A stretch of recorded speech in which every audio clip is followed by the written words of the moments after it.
दोस्तों आपने नोटिस किया होगा कि डबल डोर वाले फ्रीज़र के अंदर कोई भी पाइप नहीं होता, फिर भी ये ठंडा होता है। आखिर किस तरह से ये ठंडा होता है, मैं आपको पूरा प्रोसेस समझाऊंगा। यहाँ पर ये देख सकते हैं, सबसे पहले ऊपर वाले डोर जो होते हैं इसके अंदर ही सारा जुगाड़ होता है, पूरा सिस्टम होता है। इसको ओपन करेंगे इस तरीके से, ठीक है। दोनों स्क्रू को खोल करके इस तरह से इसका फ्रेम बाहर निकालेंगे तो सारा सिस्टम इसके अंदर ही होता है। और यहाँ पर ये इन्वर्टर टेक्नोलॉजी फ्रीज है, इसलिए इतने सारी पिन नज़र आ रही है। फ़ैन की ये सेंसर है और एक और फ़ैन है यहाँ पर। ये 3 पिनें हम निकालनी हैं। 3 पिन निकालने के बाद ऑब्वियसली ये पूरा बॉक्स बाहर आ जाएगा, ठीक है। ये पूरा बॉक्स यहाँ से बाहर आ गया। अब मैं आपको सिस्टम्स पूरे समझाऊंगा। तो इसके अंदर का जो एरिया है आप ये देख सकते हैं, ये बाहर निकल चुका है। अब अंदर जो आप देख सकते हैं ये है एवापोरेटर। यहाँ पर कूलिंग सिस्टम तैयार होता है। यहाँ पे ये जितने भी पाइप्स हैं ये सभी कूलिंग करते हैं। और यहाँ पे ये जो होल नज़र आ रहा है, इसी होल की मदद से नीचे कूलिंग होती है, नीचे वाले डोर में कूलिंग होती है। यहाँ पे BLDC फ़ैन लगाए जाते हैं। ये देख सकते हैं जो इन्वर्टर टेक्नोलॉजी के अंदर फ्रीज़र के अंदर ये फ़ैन होते हैं।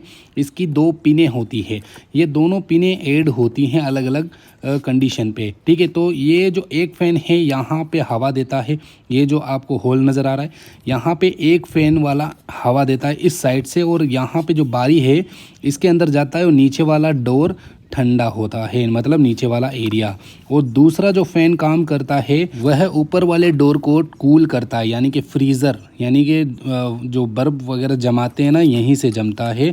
तो यह और यह दोनों अलग अलग काम करते हैं। एक नीचे की तरफ आता है हवा, एक फ़ैन, और एक फ़ैन ऊपर की तरफ हवा देता है। तो 2 फ़ैन होते हैं इंडोर आउटडोर के लिए। तो यहाँ पे मैं आपको चला के दिखाता हूँ।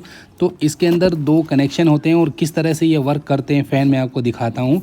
तो यहाँ पे सबसे पहले क्या करेंगे, फ़ैन का जो BLDC फ़ैन है इसकी पिन को यहाँ पे डालेंगे, ठीक है। और एक फ़ैन रेडी।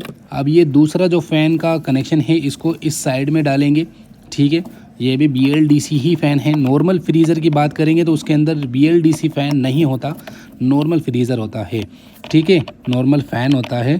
अब यहाँ पे इस सेंसर को डालेंगे। अब हम फ्रीज़र को अच्छे तरीके से ऑन करेंगे। तो ऑन करने के बाद आपको नज़र आएगा क्या, तो ये देख सकते हैं दोनों फ़ैन अभी तैयार हैं स्टार्ट होने के लिए। तो जैसे कंप्रेसर ऑन होगा वैसे ये दोनों फ़ैन ऑन हो जाएंगे। तो यहाँ पर ये देख सकते हैं दोनों फ़ैन अलग अलग टाइम पे स्टार्ट होते हैं, क्योंकि एक नीचे वाला डोर है, एक ऊपर वाला डोर है, अलग अलग। एक फ़ैन से हवा इसके अंदर आ रही है, ये देख सकते हैं, एक फ़ैन से हवा इसके अंदर और दूसरे फ़ैन से इसके पीछे की तरफ आ रही है। अब यहाँ पे मैं आपको समझाता हूँ।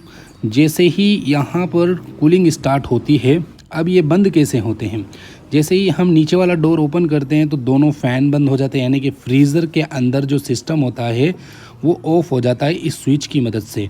इसका मतलब ये होता है कि हमारा जो फ्रीज़र है इसका कूलिंग वेस्ट ना जाए, इस वजह से ये सिस्टम लगाया गया होता है। तो इस स्विच की मदद से ही हमारा फ्रीज़ ऑन ऑफ होता है। खाली ये बल्ब के लिए नहीं होता। हम सोचते हैं कि इसके अंदर जो बल्ब होता है वह जलता है, बंद होता है, लेकिन ये सिस्टम ही बंद होता है इस डोर को खोलने से। अब हम इसे फिट करते हैं इस तरह से। तो फिटिंग करने का जो तरीका है वो आप इलेक्ट्रिशियन से सलाह लेकर के ही करिएगा, अगर आप इलेक्ट्रिशियन बनना चाहते हैं गाइस, ठीक है। बाकी मेरी वीडियो से कुछ ना कुछ आपको सीखने को मिल ही जाता होगा। तो अब हम इसे आराम से फिट करेंगे।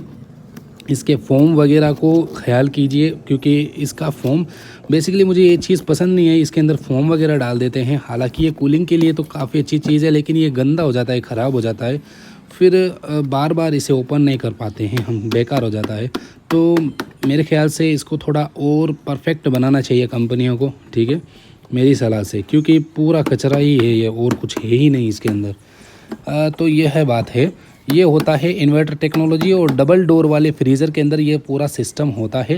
और नॉर्मल फ्रीज़र आपको पता है एक सिंगल डोर वाला होता है, उसके अंदर सिर्फ एक बॉक्स होता है, उसके अंदर स्मेल वगैरह कुछ भी नहीं आती, क्योंकि वह डायरेक्टली ठंडा होता है बगैर फ़ैन, किसी भी तरह का उसके अंदर फ़ैन नहीं होता है। सिर्फ अंदर की तरफ एक कूलिंग सिस्टम होता है और कुछ नहीं, और बैक साइड के अंदर इसका एक हीटिंग सिस्टम होता है। बस ये 2 चीज़ें होती हैं।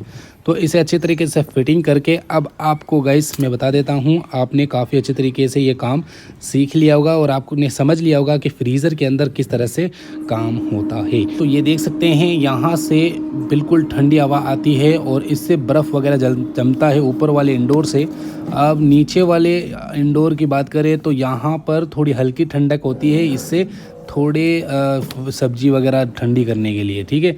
तो यहाँ पर कुछ इस तरह से फ्रीज़र काम करता है। उम्मीद है आपको ये चीज़ काफ़ी पसंद आई होगी। पसंद आई तो हमसे जुड़े रहें।